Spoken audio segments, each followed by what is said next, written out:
BBA, BCA, BCom computer కోర్సులో 100% placement లభించే ఏకైక డిగ్రీ కాలేజ్ కూకట్పల్లిలోని i3 డిగ్రీ కాలేజ్ 8367215215. నమస్తే అమ్మా. నమస్తే అమ్మా. అమ్మ, ఆదివారం అమావాస్య వచ్చినప్పుడు జనరల్ గా ఆ రోజుని మనం అంతా ఎలా సద్వినియోగం చేసుకోవాలి? అసలు ఆదివారం చాలా గొప్ప రోజమ్మా. సూర్యుడు ప్రధానంగా ఉండేటటువంటి ఆది అంటే మొదలు మనకి. ఆ వారాలన్నీ కూడా వారాల పేర్లన్నీ చూడండి, అన్ని గ్రహాల పేర్లే ఉంటాయి కదా. అవునమ్మా. సోమవారం చంద్రుడు, మంగళవారం కుజుడు, బుధుడు, గురుడు, శుక్రుడు, శని అన్ని వాళ్ళ పేర్లేగా. ఆదివారం కూడా భానువారం అంటాం. భానువారం అంటే సూర్యుడు మొదటిది అనే ఉద్దేశంతో ఆదివారం అంటూ ఉంటాం. ఎందుకంటే ఆ రోజు తప్పనిసరిగా ఆ గ్రహం యొక్క ప్రభావం అధికంగా ఉంటుంది మనుషుల మీద ప్రకృతి వాతావరణం అంతా కూడా. ఇది ఎంత శాస్త్రీయం అంటే ప్రపంచంలో ఏ ప్రాంతంలో వాళ్ళైనా వాళ్ళ భాషల్లో వారాలకి ఈ పేర్లే ఉన్నాయి. ఇంగ్లీష్ లో కూడా ఇవే పేర్లు కదా. SUN Sunday, Mann moon day, అట్లా అనమాట. సాటర్న్ సాటర్డే, అట్లా ఈ గ్రహాల పేర్లే ఉన్నాయి. ఎందుకు ఈ పేర్లు ఇలా పెట్టారు? భాష మారింది గాని విషయం మారలేదు కదా. ఎందుకు అంటే సూర్యోదయ సమయంలో ఏ హోర ఉంటే, హోర అన్నదే దరిదాపుల్లో ఇంగ్లీష్ లో అవర్ అన్న పదం వచ్చింది. HORA hour. ఏ హోర ఉంటే, ఏ గ్రహానికి సంబంధించిన హోర సూర్యోదయ సమయంలో ఉంటే ఆ రోజంతా ఆ గ్రహం ప్రభావం అధికంగా ఉంటుంది. సూర్యోదయ సమయంలో ఆదివారం నాడు ఏ హోర ఉంటుంది, దీన్ని బట్టి సూర్యుడిది ఉంటుంది. సూర్యుడి ప్రభావం. సూర్యుడు ఎవరు? ఆరోగ్యకారకుడు. ఆరోగ్యం భాస్కరాదిచ్చేత అన్నారు. ఆరోగ్యం ఎవరి వల్ల వస్తుంది? సూర్యుడు ద్వారానే వస్తుంది. అంతే కదండి. మన దేశంలో సూర్యకాంతి బాగా ఉంటుంది కనుకే ప్రపంచం అంతా గిజగిజలాడినటువంటి సమయంలో కూడా మన దేశంలో ఆ వ్యాధి యొక్క ప్రభావం అధికంగా లేదు. మనకి ఉండాల్సినంత లేదు. కారణం ఏంటంటే సూర్యకాంతి. సూర్యుడే ఎనర్జీకి కారణం. సౌర శక్తికి కూడా మూలం సౌరశక్తి మూలం అంటున్నాం కదా. మూలం సూర్యుడే కనుక శక్తి గాని పోషణ గాని చెట్లకి పత్రహరితం తయారు చేయించేటటువంటి శక్తిని ఇచ్చేవన్నీ మనకి పుష్టిగా ఆహారం ఇవ్వడానికి కారకుడు సూర్యుడే. వేడి, వెలుగు, కాంతి, ఆహారం ఇలాంటి అన్నింటికి శక్తి. అందుకే కదా మా ప్రత్యక్ష దైవం అంటాం. అందుకే ఆయన్ని ప్రత్యక్ష దైవం అన్నాం. మిగిలిన దేవతలు కనపడ్డా కనపడకపోయినా ఈయన కనపడతాడు. అటువంటి సూర్యుడి యొక్క శక్తి అత్యధికంగా ఉండేటటువంటి రోజున సూర్యుడిని ఆరాధించినట్టయితే మనకు ఆరోగ్యం బాగుంటుంది. అందువల్ల ఏం చేయమని చెప్పారంటే ఆదివారం నాడు అభ్యంగన స్నానం చెయ్యకూడదు. కూడదు. మనం ఏంటమ్మా రివర్స్ చేస్తామా? చెప్తాను, కారణం కూడా చెప్తా. ఆదివారం నాడు మాంసాహారము తినకూడదు. అవును, అదే రోజు తింటాం ఇన్ పర్టికులర్. అసలు దీని గురించి నేను సపరేట్ వీడియోనే చేద్దాం అనుకున్నాను, బట్ టాపిక్ వచ్చింది కాబట్టి చెప్పండి అమ్మా, ఎందుకు తినకూడదు? వై చెప్తాను. ఆదివారం నాడు బ్రహ్మచర్యం పాటించాలి వివాహితులు కూడా. ఏమిటి కారణం? ఇవి ఆరోగ్యానికి కారణం. సూర్యశక్తి చాలా ఉచ్చ స్థానంలో ఉన్నప్పుడు ఆత్మకారకుడైనటువంటి సూర్యుడు ఈ ఆత్మ వేసుకున్నటువంటి చొక్కా కదా శరీరం, ఇది చక్కగా ఉండేట్టు చూసేటటువంటి సమయంలో దీనికి కావలసినటువంటి దోహదం చేసేట్టు ఉండాలి గాని దీన్ని చెడగొట్టే ఉండకూడదు. మాంసాహారం మానవులకి నియమితమైన ఆహారం కాదు. కావాలని మనం డైల్యూట్ అయిపోవాలి, మనలో స్ట్రెంగ్త్ పవర్ తగ్గిపోవాలని ఇలా డిసైడ్ చేశారు. యాక్చువల్ గా అయితే మనకి వెడ్నెస్డేనో ఎప్పుడు హాలిడే ఉండేదంట కదమ్మా ఇది వరకు. పూర్వం ఒక్క అమావాస్యకు ఉండేది సెలవు. అమావాస్య పాడ్యమి ఆ రెండింటిని అనధ్యయన దినాలు అన్నారు. అనధ్యయన దినాలంటే చదువుకోకూడని రోజులు. చదువుకోకూడదంటే చదువు వద్దని కాదు అక్కడ అర్థం. ఉపాధ్యాయుల దగ్గరికి వెళ్ళి విద్యార్థులు చదవడం కాక వాళ్ళ దగ్గర నేర్చుకున్నది ఇంట్లో ఉండి వీళ్ళు నేర్చుకుంటూ ఉంటే ఉపాధ్యాయులు పూర్తిగా 2 రోజులు ఉపాసనలో ఉంటారు. వాళ్ళకు కూడా ఉపాసన చేసుకోవాలి. 24 గంటలు చెప్పడమేనా, వాళ్ళు కూడా జపాలు తపాలు అవన్నీ చేసుకుని శక్తి పుంజుకోవాలి కదా. దానికి సంబంధించిన రోజు అమావాస్య నాడు పట్టెక్కువ ఉంటుంది దేనికైనా. ఎందుకంటే అమావాస్య నాడు సూర్యుడికి ఎక్కువ శక్తి, పూర్ణిమ నాడు చంద్రుడికి ప్రధాన శక్తి ఎక్కువ ఉంటుంది, అమావాస్య నాడు సూర్యుడికి ఎక్కువ ఉంటుంది. అందుకే ఎప్పుడైనా సూర్యగ్రహణాలు అమావాస్యకు వస్తాయి తప్ప వేరే సమయాల్లో రావు. కరెక్ట్. కనుక అటువంటి సౌరశక్తి లేదా సూర్యుడి యొక్క శక్తి అత్యధికంగా ఉండేటటువంటి రోజు గనక తనని తాను బలోపేతం చేసుకోవడానికి చదువు చెప్పడం కానీ అవన్నీ పక్కన పెట్టి ఎవరికి వాళ్ళు సాధన చేసుకుంటారు. మీరు గమనించి చూడండి, అమావాస్య నాడు మీరు పూజకు గాని ధ్యానానికి గాని కూర్చుంటే చాలా తొందరగా కాన్సన్ట్రేషన్ కుదురుతుంది, డైవర్షన్ తక్కువ ఉంటుంది. అందుకని ఆదివారం సూర్యుడికి సంబంధించింది, అమావాస్య సూర్యుడికి సంబంధించింది. ఈ రెండు కలిసి వచ్చినప్పుడు ఆరోగ్యానికి సంబంధించిన నియమాలు బాగా పాటిస్తే బాగుంటుంది. సో ఆ అమావాస్య రోజు అస్సలు చేయకూడని పనిలో మొట్టమొదటి తలంటు స్నానం చేయకూడదు, అమావాస్య గానీ ఆదివారం కానీ, అండ్ నాన్ వెజ్ తినకూడదు. అట్లీస్ట్ నాన్ వెజ్, దాంపత్యం, అది బ్రహ్మచర్యం పాటించాలి.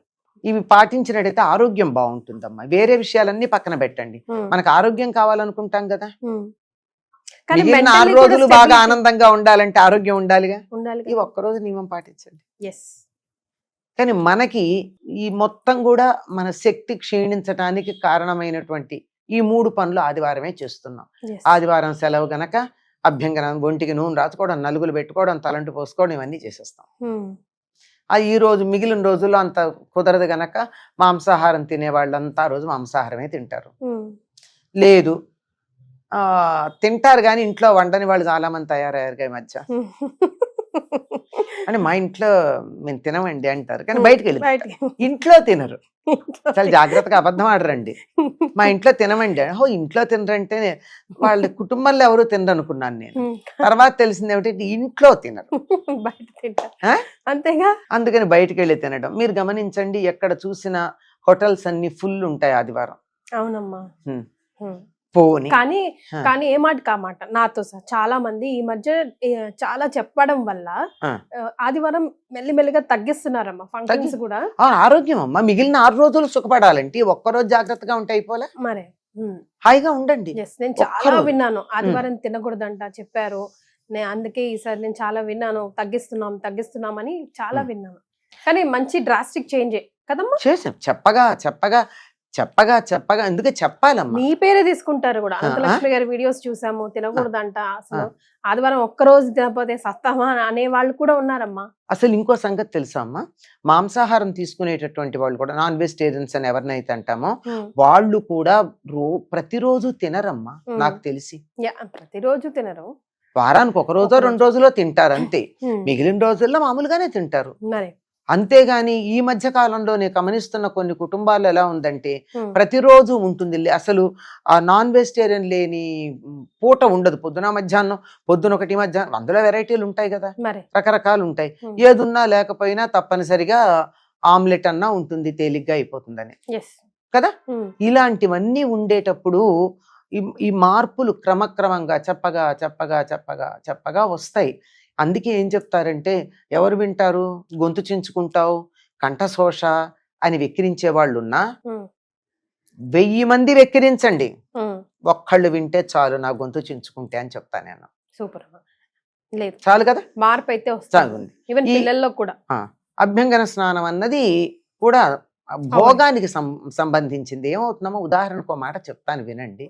చక్కగా బాగా ఒంటికి నువ్వుల నూనె రాసుకుని అరగంట నాని ఎక్సర్సైజ్ చేసి తలకంతా నూనె పెట్టుకుని చాలా సేపు ఉండి ఎప్పుడో మధ్యాహ్నం కొంచెం ఆలస్యంగా తలంతా రుద్దుకుని వేడి నీళ్ళతో తలంటి స్నానం చేసి వచ్చి బరువుగా నాన్ వెజిటేరియనో లేకపోతే వెజిటేరియన్సే కొంచెం హెవీగానో తిని కూర్చోండి, ఎలా ఉంటుంది? ఇంకేముంది, ఇంకా ఆ రోజు అయిపోయిందా, ముద్దపప్పు లాగా అక్కడి నుంచి అయిపోతారు కదా. అలా కాకూడదు. ఎందుకంటే ఈ రోజు నీ ఆత్మశక్తిని పెంచుకునే రోజు. సూర్యుడు నీ ఆత్మ మీద ప్రభావం చూపిస్తాడు. ఈ రోజు నువ్వు నిన్ను అభివృద్ధి చేయించుకునే రోజు. నీ అభివృద్ధి ఆగిపోయింది. మరి ఇంకేమిటి, నీకు సంకల్ప శక్తి ఎక్కడా, స్ట్రాంగ్ విల్ ఎక్కడా, ఇది చేద్దాం అనుకుంటే దాని మీద నిలకడ ఉండగలిగినటువంటి మనస్సుకి గట్టితనం ఎక్కడా, అన్ని పోయినాయి కదా, చచ్చు మొహాల్లా తయారవుతాం. అందువల్ల ఆనాడు తప్పనిసరిగా పాటించాల్సింది ఇది. అందులో ఆదివారం కలిసి వచ్చింది అనుకో అమావాస్య ఇంకా జాగ్రత్తగా ఉండాలి. అమావాస్యకి సూర్యశక్తి ఎక్కువ అని చెప్పుకున్నాం కదా, తప్పనిసరిగా అది చేయడం. అందులో అమావాస్య అనగానే ఉండేది ఇంకొకటి ఉందమ్మా, అమావాస్యకి పితృతిథి అని పేరు. పితృదేవతలకి తర్పణాలు ఇస్తారు ఇప్పటికీ సంప్రదాయం తెలిసిన వాళ్ళు. స్నానం చేసి ప్రతి అమావాస్యకి తప్పనిసరిగా స్నానం చేసి తడి బట్టలతో తర్పణాలు ఇచ్చి వీలైతే ఒక బ్రాహ్మడికి పిలిచి భోజనం పెట్టుకుని, అంటే పితృదేవతల్ని తలుచుకుని అలా చేసేవాళ్ళు కూడా ఉన్నారు. అంత కాకపోయినా కనీసం తర్పణాలైనా ఇస్తారు. మగవాళ్ళు అయితే నువ్వుల దగ్గర పెట్టుకుని ఇస్తారు, ఆడవాళ్ళు నువ్వులు దగ్గర పెట్టుకోకపోయినా కనీసం నీళ్ళన్నా పితృదేవతలకు ఇవ్వడం అన్నది ఉంటుంది. కనుక పితృదేవతలకి పితృకార్యాలు చేసినప్పుడు ఎన్ని నియమాలు పాటిస్తాం? ఆ రోజు మాంసాహారం తినము, మసాలాలు, ఉల్లిపాయ, వెల్లుల్లిపాయ లాంటి తామసిక ఆహారాలు తినం. తమో గుణాన్ని పెంచుతాయి ఇవన్నీ, అవన్నీ తినం. సాత్విక ఆహారం తింటాం, ఒక్కపూటే భోజనం చేస్తాం. పితృకార్యాలు చేసేటప్పుడు తలంటి పోసుకోరు కదా, తల స్నానం చేస్తారు. రెండింటికి తేడా ఉంది, తలంటికి తల స్నానానికి. తలంటి అంటే నూనె రాచుకుని అభ్యంగన స్నానం చేయడం. తల స్నానం అంటే ఉన్నవాళ్ళు ఉన్నట్టుగా ఒంటి మీద పోసుకున్నట్టు నెత్తి మీద నీళ్లు పోసుకోవడం.